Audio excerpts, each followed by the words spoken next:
You've seen it in countless horror movies, heard hushed tales whispered around campfires, or maybe you've even, dared to touch its little heart-shaped planchette yourself. Mm. That's right, we're plunging into the enigmatic world of the Ouija board, this like deceptively simple piece of wood or cardboard marked with letters, numbers, words like yes and no, and it's captivated, puzzled, and frankly terrified people for generations. It really has. But what is it really? Is it just a toy, a portal to the spirit world? Or is its real power maybe somewhere even stranger, perhaps, like deep within our own minds? Well, today we're embarking on a truly comprehensive deep dive into the fascinating and, yeah, often frightening legacy of the Ouija board. Okay. And for this, we pulled together a really rich tapestry of sources, from ancient historical accounts and cutting-edge psychological research, all the way to just an abundance of chilling firsthand experiences shared by real people. Right. So lots to unpack. Exactly. Our mission is to sort of strip away the sensationalism, the movie stuff, and try to unearth the true story of this enigmatic talking board. We want to explore why it still holds such a powerful grip on our collective imagination. Okay, so our journey will start by uncovering the board's surprising origins. Then we'll delve deep into the science, the explanations behind its mysterious movements, and finally, we'll recount some of the most compelling and often pretty unsettling stories from people who've actually used it. Mm. We'll look at the Ouija board not just as a cultural artifact, but maybe as a powerful lens, right? Yeah. A way to understand human psychology, the dynamics of collective belief, and our enduring, almost primal fascination with the unknown. And I suspect by the end of this deep dive, you might find yourself with more questions than answers, Yeah. and maybe, yeah, a few unexpected chills along the way. I'm ready. So where do we start? Not the 19th century, you hinted. No, exactly. To really get the essence of the Ouija board, we have to travel much further back in time than its familiar 19th century appearance. The basic concept, automatic writing, where a tool moves, seemingly on its own to convey messages, it has surprisingly ancient roots. Okay. We can trace precursors way back to China, dating as far back as 1100 AD. This was specifically a method known as Fuji, or planchette writing. Fuji, like Fuji. Yeah, exactly. And it was far from a casual pastime. So not just a game then. Not at all. It was a central, deeply respected ritualistic practice, almost like a form of spiritual engineering, particularly within the Kwanzaa school. Wow. This ancient technique was used for necromancy, specifically to, well, communicate with the spirit world. Imagine that. A spiritual practice deeply embedded in a philosophical tradition carrying significant cultural weight. Definitely wasn't something you just picked up at a market stall back then. Precisely. Huh. And its perceived power was such that it eventually drew attention and eventually prohibition from the Qing dynasty. They banned it. They did.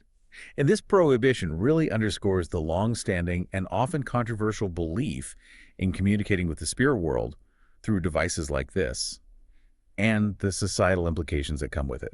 It was clearly seen as more than just a game. It was a phenomenon capable of influencing people and society in pretty profound ways.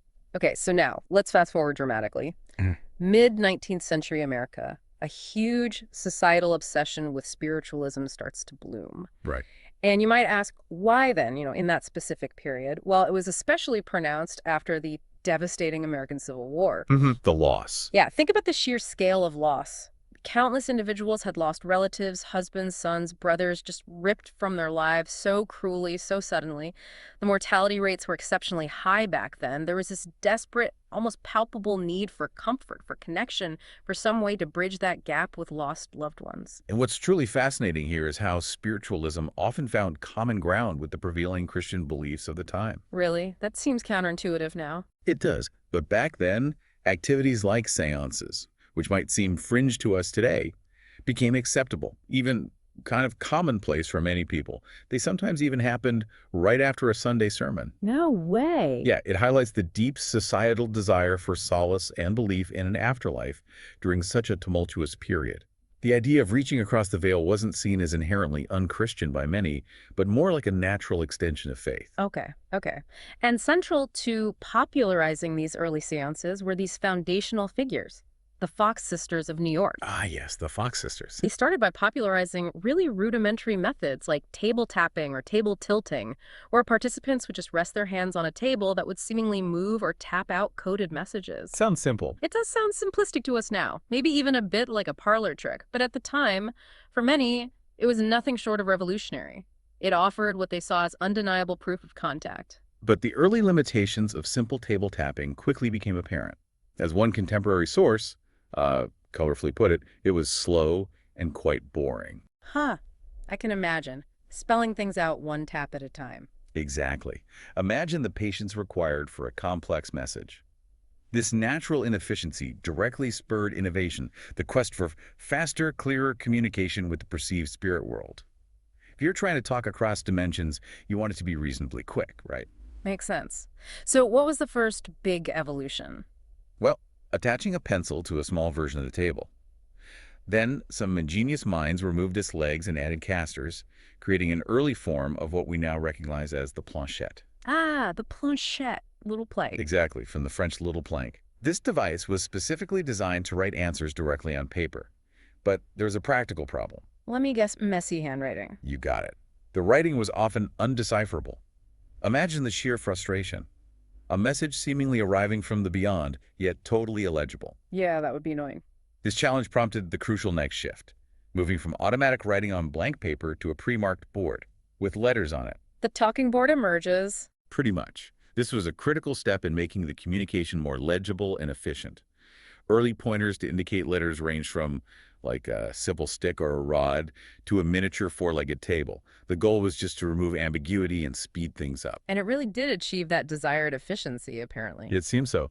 The American Spiritualist magazine even reported on this new rod method, quoting a so-called spirit son, exclaiming, "Oh, dear Papa and Mama, you have made our work so easy now."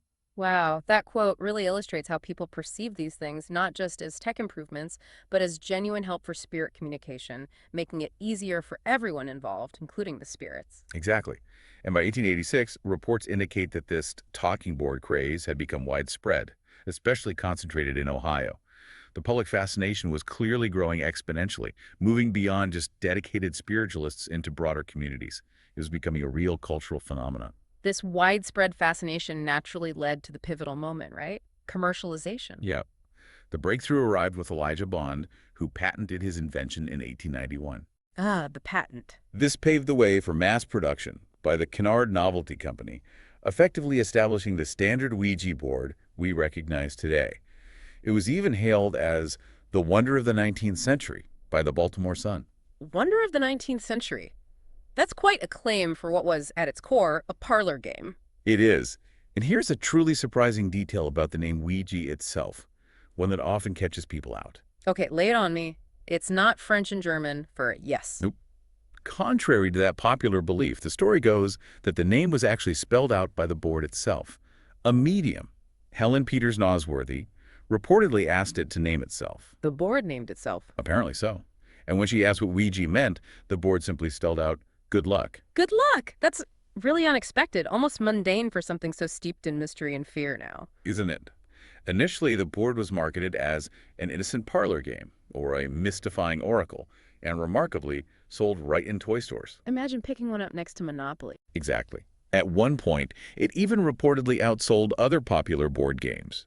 Its early public perception was largely one of harmless entertainment, a bit quirky, maybe a fun way to prank friends. The deep-seated horror association we know today hadn't fully taken root yet. Okay, so that's the fascinating history. Let's shift gears now. The science. How do scientists explain these movements? Right. Moving from history and commercial success, let's delve into the scientific explanations. The scientific community's primary explanation for these seemingly autonomous movements is the ideomotor effect. Ideomotor effect, I've heard that term. Yeah, it's a phenomenon first described by the famous physicist Michael Faraday way back in 1853, while he was specifically studying table turning, actually. So, okay, ideomotor effect. For listeners, that might still sound a bit, I don't know, technical. Can you break down what an ideomotor action actually is and maybe how it feels to someone experiencing it? How does that explain the Ouija? Sure. An ideomotor action is defined as an involuntary movement or behavior that is unconsciously initiated, usually without an accompanying sense of conscious control. Unconscious initiation. Right. The Ouija board, according to scientists, is considered a prime example. The movements of the planchette aren't people consciously pushing it. They're unconscious, subtle responses to ideas or expectations. Think of it like someone being told to imagine sucking a lemon and their mouth subtly waters. even if they don't consciously tell it to. Okay, I get that. So the physical mechanism must be really subtle then. Extremely subtle. The planchette, being lightweight and designed to glide smoothly, is incredibly sensitive. Even tiny, subtle, unconscious muscle contractions in participants' hands and arms contractions they can't even feel accumulate and transmit force, causing the planchette to shift. Our muscles are always moving a little. Constantly, our human neuromuscular system is always making minute, involuntary adjustments. Even when we try to hold perfectly still, our muscles make tiny corrections. When multiple people are lightly touching a planchette, these tiny unconscious movements, often driven by expectation, can combine to create a seemingly deliberate force. So it's not conscious pushing, it's these tiny, unnoticed movements. And the psychological components, expectation and suggestion, they're key too. Absolutely crucial. If participants consciously or unconsciously expect the planchette to move to a certain letter or word, maybe they want it to spell something or fear it will do, their subconscious mind can subtly influence their muscular responses in that direction. And this gets amplified in a group. Dramatically. Collective expectation or unspoken desires can create a powerful, shared ideomotor response. It's almost like a shared unconscious dance guided by the group's collective thoughts. And you're touching on cognitive bias there too, right? Pattern recognition. Definitely. Our brains are inherently wired to find patterns and meaning, even in random noise. So when the planchette spells out seemingly ambiguous or random sequences, participants often engage in confirmation bias. They see what they want to see. Pretty much. They interpret the movements in a way that confirms their existing beliefs or desires. They might unconsciously filter out the nonsensical spellings while intensely focusing on anything that appears coherent or meaningful. They end up constructing meaning from the output, even if that coherence is projected onto it by their own minds. That explanation of confirmation bias makes a lot of sense. Our minds are pattern-finding machines. But then we hit these really fascinating studies like the one from the University of British Columbia. That seems to suggest something more than just bias. Ah, yes, the Gaucho study from 2012. That did reveal something quite surprising. What did they find exactly? They found that Ouija board use was significantly more accurate than guesswork, achieving 65% accuracy compared to a 50% chance level, but only when participants answered yes-no questions where they did not consciously remember the answers. Wait, hold on. The board was seemingly accessing information participants didn't consciously recall. That's the implication. That's pretty profound for how our non-conscious mind might function. It suggests that information inaccessible through volitional report, stuff you can't consciously pull up, can still be expressed through ideomotor action. Effectively, yeah. The board allowed them to tap into participants' own unconscious knowledge. This isn't just random guessing. It seems to be about accessing hidden information within our own minds that we might not even realize we possess. Wow. But there was a catch, right? A nuance. A crucial nuance, yes. The study also found that when participants believed they knew the answer, the Ouija responses were basically the same as their conscious reports. It was only when they didn't consciously know the answer that the Ouija responses became more accurate. So if you think you know it, even if you're wrong. It implies that a strong conscious belief might actually override the non-conscious ideomotor response. Your conscious certainty, even if incorrect, could effectively block your unconscious wisdom, so to speak. That's truly mind-bending. It's like our conscious mind with all its biases can sometimes get in the way unless we let go. It's a fascinating possibility. And the science gets even more cutting edge when we talk about how coherent messages, not just yes, no, might emerge. Right. This brings us to a novel theoretical model called CoCRSAM, collective creature sampling. CoCRSAM, okay. It's a cutting-edge computational framework that moves beyond just the simple ideomotor effect to try and explain how surprisingly coherent linguistic sequences can emerge from Ouija interactions, how it can spell actual words, phrases. Coherent linguistic sequences. That sounds much more complex than random letters or just yes, no. What's the core idea of this model? How does it account for that? Okay, so the model treats participants as agents.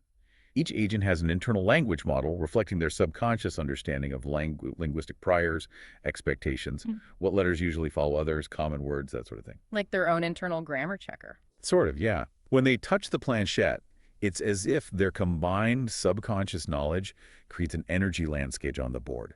Imagine a mental map where certain letters or combinations feel smoother or more natural to move towards. Like hills and valleys on the board based on language? That's a good way to think about it. It makes it easier for the planchette to glide to certain letters based on everyone's shared linguistic intuition, their combined knowledge. So how do these agents actually interact with the board in this model? What are they doing? The dynamics involve agents exerting tiny, almost imperceptible microactions forces based on the local gradient of their own personal energy landscape, their individual language map. This is then combined with stochastic noise, which could just be hand tremors, uncertainty, randomness. Okay, so individual pushes plus randomness. How does that lead to coherent messages? That still sounds like it could be jumbled. Here's the crucial insight. The collective force, the sum of all these individual microactions, drives the planchette's movement, and the board itself is conceptualized as a character embedding space. Character embedding space. What's that? Think of it like a semantic map for letters.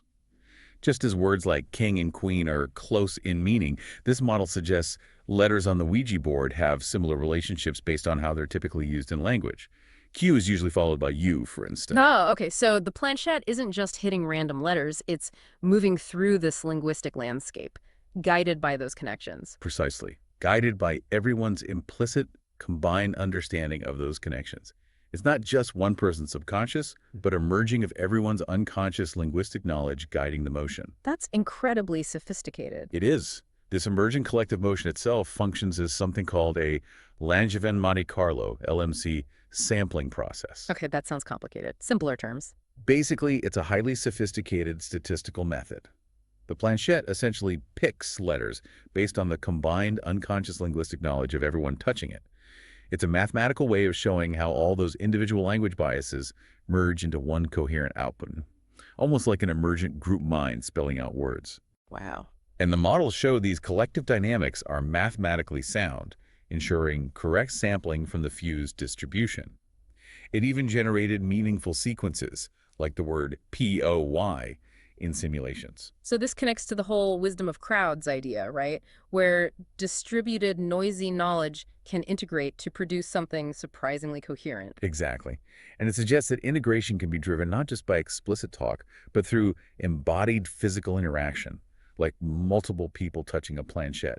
It's a physical manifestation of collective intelligence. And the really profound implication here is that the resulting words aren't traceable to any single person. That's what the model suggests. They arise from this decentralized integration of latent linguistic knowledge, which could potentially explain the common feeling participants have, saying things like, "It wasn't me, it was the spirit," or "Kokri-san moved us." So the spirit could, in a sense, be the manifestation of the collective unconscious, this shared pool of knowledge surfacing physically. It's a possible interpretation offered by the model, suggesting the emergence of a perceived third-party agent beyond the motor level. That's a fascinating bridge between the mystical and the scientific. It even has parallels with human-robot interaction, shared control. Yeah, the paper mentions parallels with shared control frameworks, suggesting insights from Ouija could potentially inform how humans and AI might make decisions together in the future. It's quite a leap from superstition to potential tech insights.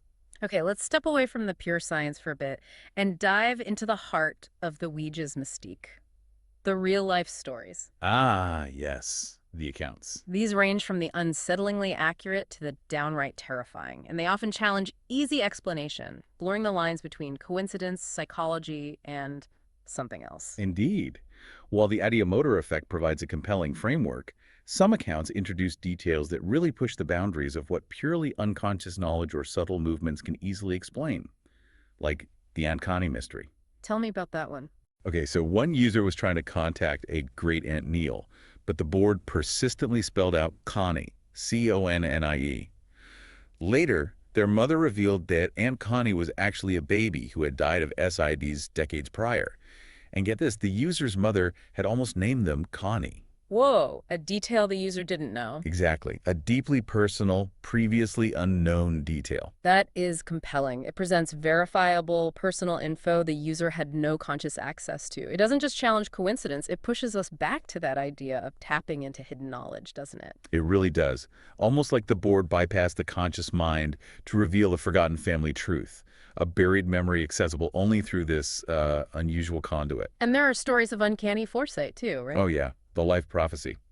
A mother's Ouija session delivered multiple eerily accurate predictions. Okay, it predicted her husband had cheated, which he apparently confirmed immediately when she confronted him. It said she would never finish school, which came true. She's still working to this day, and that she would have a son after already having 3 daughters.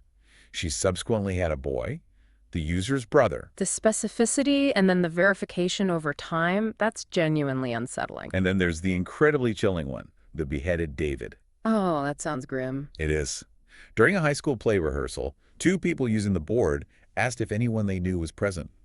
The board spelled the user's name, then David, and then Oh. beheaded. Oh my God. The user then realized it was referring to a family friend's 18-year-old son, David, who had tragically died just 3 months prior in a car wreck while he was beheaded. And no one else in the group knew that specific detail. Apparently not.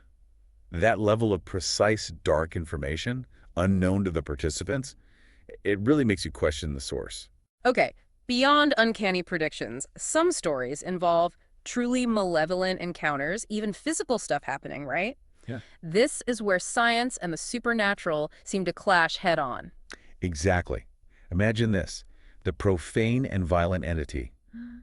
A group encountered a spirit that apparently just spewed nothing but obscenities, Charming. right? When they tried to get rid of it, it kept coming back, blocking other communication. Finally, they apparently banged the planchette on the board and told it to carry its ass out of there. And then... Then it reportedly started whirling around the board so fast we could hardly hang on to it. Then it vibrated intensely and finally flew across the room of its own accord. Flew across the room. Flew across the room directly towards a devout Catholic who was in the room. He was apparently so rattled that he left and never came back. Wow. Okay, these stories of physical manifestations flying planchettes. You mentioned a flipped pool table earlier. This is what fuels the enduring mystique and fear, isn't it? Absolutely. Ideomotor effect explains subtle movements, but how do you account for a flying planchette or a pool table flipped upside down? These accounts really challenge conventional explanations.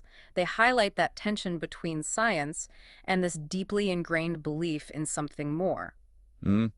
There's also the house haunting triggered. A user decided to use an old Ouija board, and it supposedly led to increasingly disturbing phenomena. Like what kind of things? Their pets became inexplicably spooked in normally safe places. The user felt constantly watched by something very dark. They saw a dark shadow of a man standing in the doorway, tall, unlike their father who was much shorter, and later saw the most menacing evil face I had ever seen staring right back at me from under a table. Yikes. Did it stop? The account says the haunting only ended when the house was actually torn down, with the board still inside. Paints a disturbing picture of an enduring, escalating influence. And sometimes destroying the board doesn't even work. Apparently not always. In the incinerated and scattered board, a user burned a Ouija board. Then their boyfriend got severe stomach pain and a fever. The next morning, Let me guess. The board was back. it was unearthed completely intact. The burn marks were gone, but the board had been torn into perfect little squares and scattered across the ground. That is beyond bizarre, defying physical destruction. It stretches the limits, doesn't it? Yeah. And beyond the unsettling and overtly malevolent, some encounters are just truly bizarre and unexplainable. Like the language lesson. Exactly.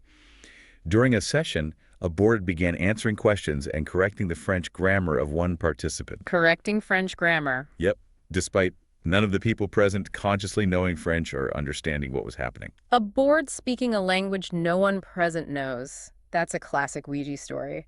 Hard to explain with simple ideomotor unless everyone had some deeply buried latent knowledge of French they were totally unaware of. It's a puzzle. And then there's the ancient being and white orb. A homemade board contacted an entity named Urinku, ending Q, yeah. Wow. From the 8th dimension, supposedly over 400,000 years old. Right. Later, after being asked for a visual sign, a white orb of light, about the size of a basketball, apparently appeared out of nowhere outside their second-floor apartment.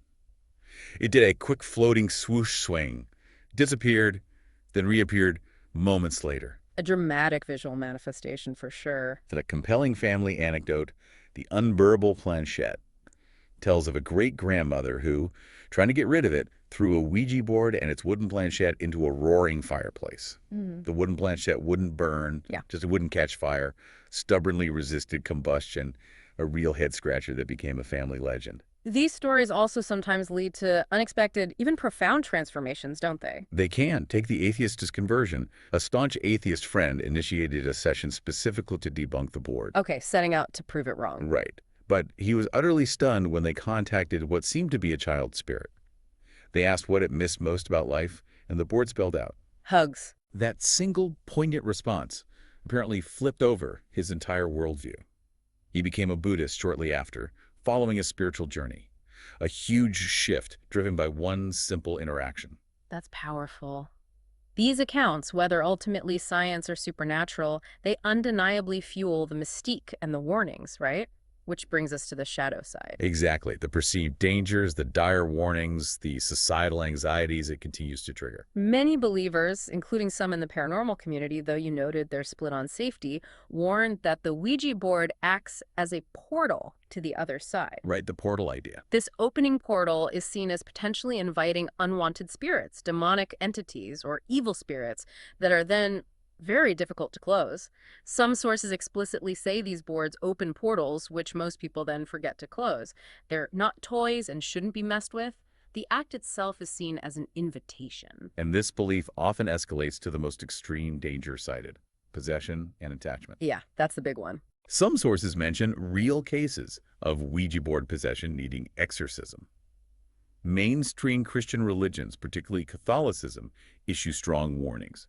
They see it as dabbling with Satanism, a gateway to demonic possession and abandonment of will, inviting external forces. It's not just religious groups either. No, even some occultists caution inexperienced persons away from it, fearing its misuse.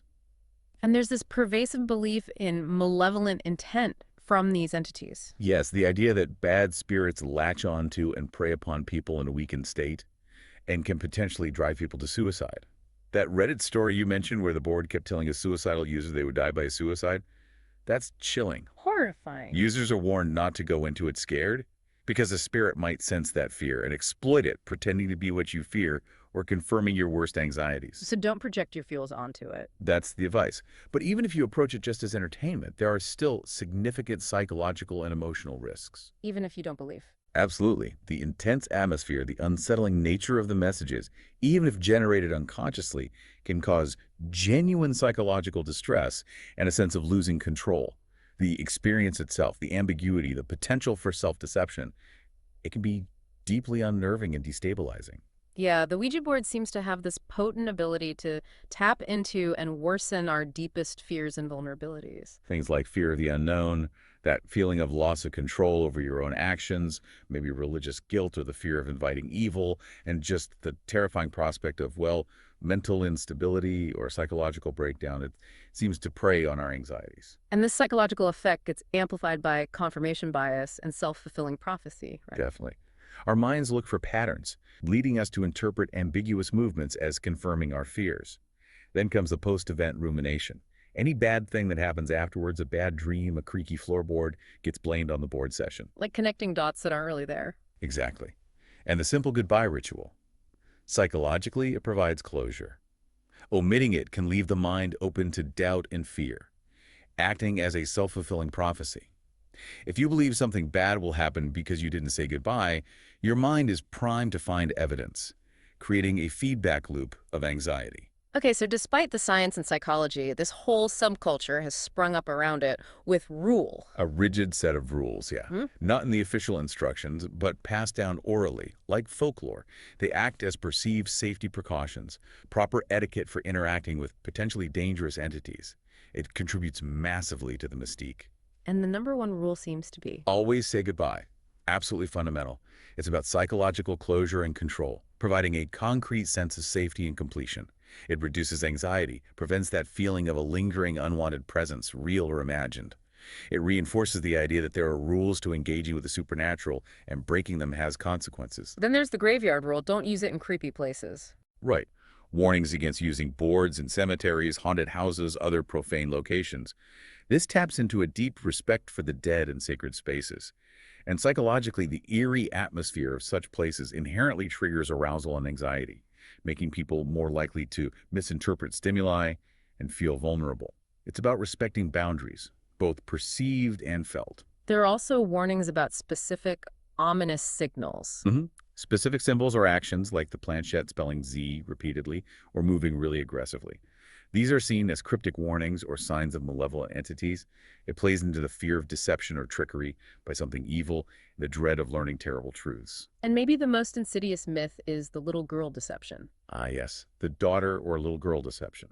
This involves an entity initially appearing as an innocent child, seeming harmless, maybe even sad. Pulling on the heartstrings? Exactly. Before gradually turning sinister and revealing its true malevolent nature. It plays on our empathy, our protective instincts, creating intense cognitive dissonance and distress when that innocent facade drops. It's a chilling warning. Don't trust the unknown, even if it looks benign. A classic wolf in sheep's clothing applied to spirits. Now, it's important to note, religious views vary wildly, right? Not all religions condemn it. That's crucial. While some, like Catholicism, strongly object beliefs vary widely, some religions don't specifically address it, or individuals hold different personal views. Ultimately, the decision to use one often depends on what you believe and what you're comfortable with, But given all these perceived risks, caution is pretty much universally advised. by both skeptics and believers, yes. Feeling scared or unsettled after using a Ouija board is incredibly common, even for professional ghost hunters. Many sources recommend that avoidance is probably the best choice if you're unsure. And as spiritual communication is the goal, there are probably safer ways that don't carry the same perceived baggage. Okay, beyond individual experiences and beliefs, the Ouija casts this huge haunting legacy in pop culture. That shapes how we see it too. Absolutely. Its journey through pop culture is incredibly dynamic, mirroring societal anxieties. Remember, it started as a mystifying oracle, a parlor game sold in toy stores. Even outselling other games for a while. Right. But then its association with horror subtly began to form through urban legends, unsettling stories, gradually taking on a darker reputation. And World War I was a turning point. It shifted significance then, yeah. American spiritualist Pearl Curran popularized it as a serious divining tool, moving it beyond just fun. But then popularity dipped in the early 20th century when famous mediums were debunked, But it came back. roaring back after World War II. Times of profound social upheaval, people crave connection with the lost, seek answers. That desire tends to spike. And that trend continues today, you think, with pandemics, wars, crises. It seems so. In moments of profound uncertainty, we instinctively reach for the unknown, seeking solace or understanding, maybe just a sense of control. So today, public view is still sharply divided. Very much so. Many see it just as a horror trope, folklore, a scary game for thrills. But a significant portion, influenced by pop culture and those powerful anecdotes, still holds genuine fear and belief in its supernatural power. Plus, there's growing interest in the psychological side, how belief shapes perception. Regardless of belief, its image is iconic. It's become shorthand for something creepy is about to happen in storytelling. A go-to visual cue, definitely. You see it on screen, you know the vibe instantly. In film, it's everywhere. Movies actually called Ouija, the prequels. Ouija, 2007, 2014. Ouija, Origin of Evil, 2016. The Ouija Experiment, 2011. I Am Zozo, 2012. Even that recent Malayalam horror comedy Ramacham used a makeshift board. And TV shows too, Charmed, Stranger Things. It just keeps cementing that eerie reputation. And music. Morrissey's Ouija Board single Bone Thugs and Harmony referencing it. And the Mars Volta story? That's wild. Isn't it?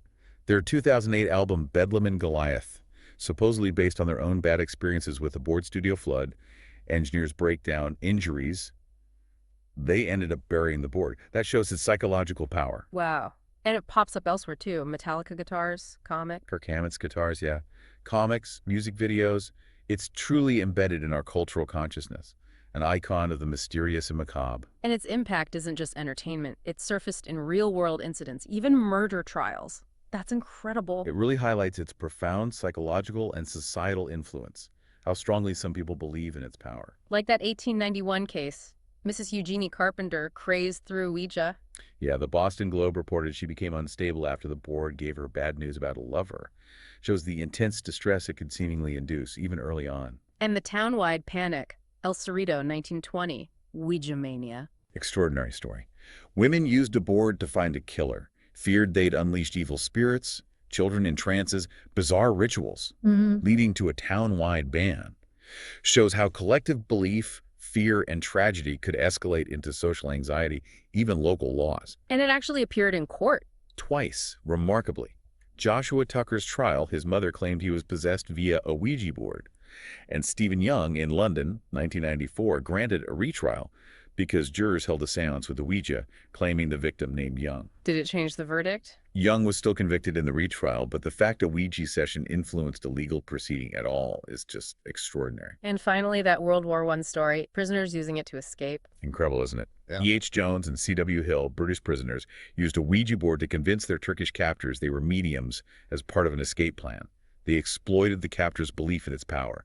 Shows how belief itself can be strategically manipulated. What an incredible journey we've taken, from ancient rituals to modern science trying to model it. We've seen how this simple device reflects deep aspects of human psychology, collective behavior, how unconscious movements amplified by expectation, belief, group dynamics can lead to coherent, often unsettling messages. And that Coker-Sam framework, suggesting individual minds can merge through physical interaction to produce a kind of collective intelligence. Offering a potential mechanism for understanding how meaningful messages might emerge. It's a testament to the powerful, often untapped abilities of our shared unconscious. The Ouija board really exists at this fascinating crossroads: personal belief, scientific explanation, chilling folklore, all tangled together.